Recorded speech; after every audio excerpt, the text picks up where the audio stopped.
বিন জিয়াদ। এই উবাইদুল্লাহ বিন জিয়াদ সহ 4000 সৈন্য নিয়ে সেই বসরায় পাঠায়। বসরায় পাঠিয়ে বলে যে হুসাইন আসতেছে, তাকে পথ রুদ্ধ করে দাও, তিনি যেন কুফায় কোনোভাবেই ঢুকতে না পারে। তিনি আসতেছে কিসের জন্য? সংলাপের জন্য, বসার জন্য, মত বিনিময়ের জন্য, রাষ্ট্রকে পরিচালনা হবে সেই জন্য তার সঙ্গে বৈঠক করবে, আলোচনা করবে। তেমনি ভাবে আমাদের 71 সময় এই কাহিনীগুলো হয়েছিল। বঙ্গবন্ধুকে দেখেছিল, কই তাকে সে সংখ্যাগরিষ্ঠতার দিক থেকে এই রাষ্ট্র বিজয় লাভ করে, সংখ্যাগরিষ্ঠতার দিকে থেকে রাষ্ট্র হয়, রাষ্ট্রনায়ক হয়, কিন্তু তারা কি করে? ছয়নায় করে। মত বিনিময় যে বৈঠক ছিল, আলোচনা ছিল, সেটাকে ঘুরে আবার আর একটা তারিখ দেয়। তারপরে আবার যে এই ভাষণগুলো দেয়, সব এই পূর্ববঙ্গের সব বিরুদ্ধে চলে যায়। আমরা আমার সাথে আপনারা ইতিহাস ভালো দেবেন বয়োজ্যেষ্ঠরা।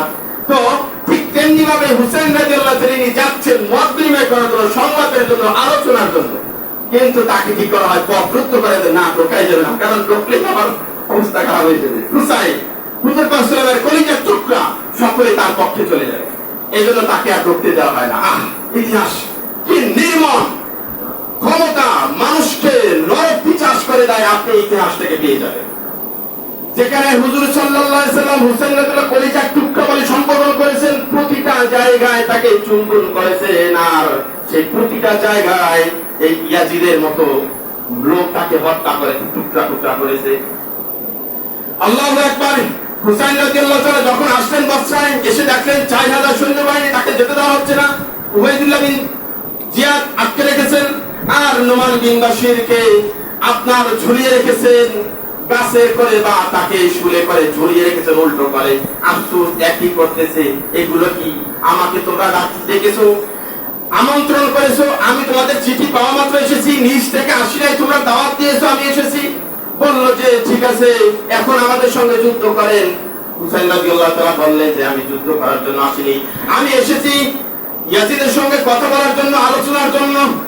বললো যে না, যুদ্ধ করতে হবে। তিনি 3টা প্রস্তাব দিলেন। হুসাইন রাদিয়াল্লাহু তাআলা 3টা প্রস্তাব দিলেন যে তোমরা এখন এই প্রেক্ষাপটে 3টা প্রস্তাবের কোন একটা প্রস্তাব তোমরা মেনে নাও। 3টা প্রস্তাব কি শুনুন।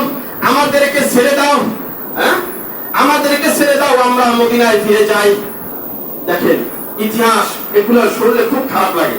প্রেক্ষাপট, হুসাইন রাদিয়াল্লাহু তাআলা যেখানে হুজুর সাল্লাল্লাহু আলাইহি ওয়াসাল্লাম কলিজার টুকরা, সেখানে তাকে পথরুদ্ধ করছে, এবং তিনি প্রস্তাব দিলেন, তিনি 3টা দাবির একটা দাবি মানার কথা বলছেন। আমি 3টা দাবি জানাচ্ছি, যে কোনো একটা দাবি তোমরা মানো, যে কোনো একটা দাবি তোমরা মানো। তখন তিনি কি দাবি জানাচ্ছেন? আমাদেরকে ছেড়ে দাও, আমরা মদিনায় ফিরে যাই, যেখান থেকে এসেছি, মদিনা থেকে এসেছি, মদিনায় চলে যাই। আমার সঙ্গে মাত্র আমার পরিবার বর্গ 70 জন, আমরা যুদ্ধ করতে আসি নাই, তোমরা 40,000 4000 সৈন্য সংখ্যা নিয়ে এসছো, আমরা কি যুদ্ধ করতে এসেছি? বললো যে না, মানা হবে না। দ্বিতীয় প্রস্তাব, সীমান্তে যে কাফিরদের বিরুদ্ধে যুদ্ধ করি, কারণ তোমরা তো মুসলমান, যদিও কি জাতির নামদারি, কিন্তু তোমাদের সঙ্গে আমরা অস্ত্র ধারণ করতে পারি না। সমস্যা হয়েছে, পূর্বে আলোচনা পূর্বে বলেছিল, আপনি ডাইরেক্ট বলতে পারবেন না। আপনি দেখতে পাচ্ছেন মুনাফিকের চিহ্নিত, আল্লাহ রাসূলের হাদিস থেকে চিহ্নিত রয়েছে, আলামত রয়েছে, আপনি তারপর বলতে পারবেন না। কিন্তু সাবধান, সতর্কতা থাকতে হবে। হুজুর রাসূল নিজে সতর্ক রয়েছে। এই উবাইদুল্লাহ, আপনার আব্দুল্লাহ ইবনে উবাই, মুনাফিকদের লিডার, সর্দার, তিনি হুজুর পাক সাল্লাল্লাহু আলাইহি ওয়াসাল্লামের পিছে নামাজ পড়ছেন। হুজুর দেখতে পাচ্ছেন ও সবচেয়ে প্রকাশ্যে মুনাফিক, তারপরে কি তার বিরুদ্ধে যুদ্ধ করতে পারে, তার বিরুদ্ধে তরবারি ধরতে পারে? এক কথা বুঝে নেন।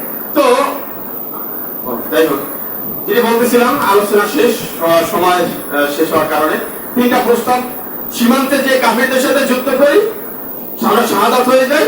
আরেকটা হচ্ছে সরাসরি ইয়াজিদের কাছে গিয়ে আমরা বোঝাপড়া করি, আমরা তার সঙ্গে মত বিনিময় করি। কিন্তু উবাইদুল্লাহ একটু মনস্তাপ নিলেন যে তাকে মানবো, তার কোন একটা প্রস্তাব।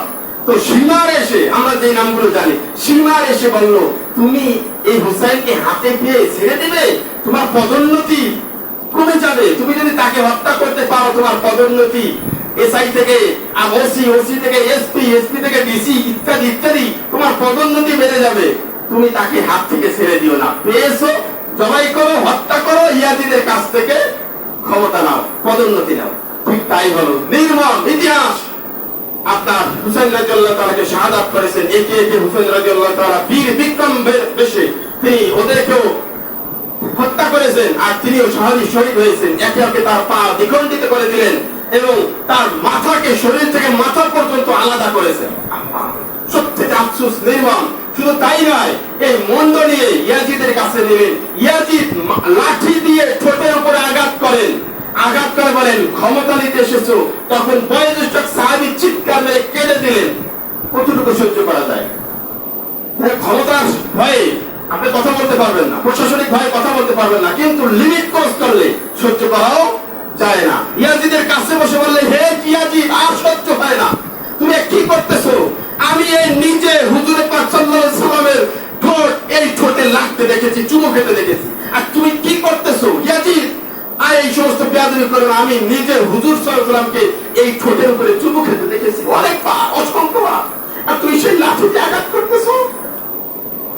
ইতিহাস কালো রচনা হয়ে যায়, সেই হত্যায় আজও পর্যন্ত স্মরণ হয়। সেই ইয়াজিদ 3 বছর ক্ষমতায় ছিল, আপনারা জানেন, আমি এরপর আগেও বলেছি।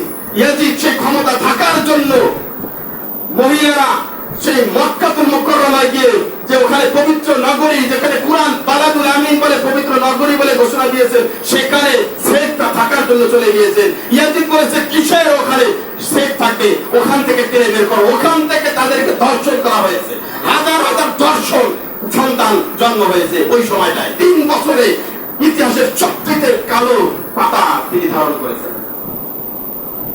আফসোস তাদের জন্য। আল্লাহ তাআলা সেই শহীদদেরকে সর্বোচ্চ মর্যাদা নিশ্চিত করুন, আমাদের কেউ সঠিক বুঝ দান করুন, আমাদের মেধা সুবুদ্ধি দ্বারা ধুলাই করে দিন।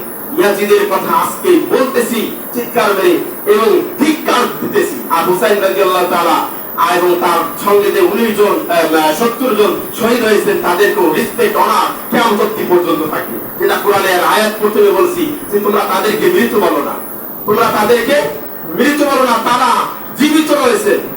আবু সাইদ সে তিনি জীবিত, গোল চত্বর তার নামে হয়েছে, রাস্তা চৌরাস্তা তার নামে হয়েছে। হ্যাঁ, অথচ আবু সাইদকে কেউ চিনত না, আজকে সারা পৃথিবী তাকে চিনে। আশা করি বুঝতে পারছেন। এই জন্য হকের পথে থাকবো। আমি একটা দল করি, বর্তমান প্রেক্ষাপটে আমরা একটা দল হচ্ছে 14 দল, একটা দল 20 দলীয়। রাষ্ট্রের প্রেক্ষাপটে আমরা এক একটা দল করি গণতান্ত্রিক সিস্টেম অনুযায়ী, কিন্তু হক থেকে যেন বিচ্যুত না হয়ে যায়।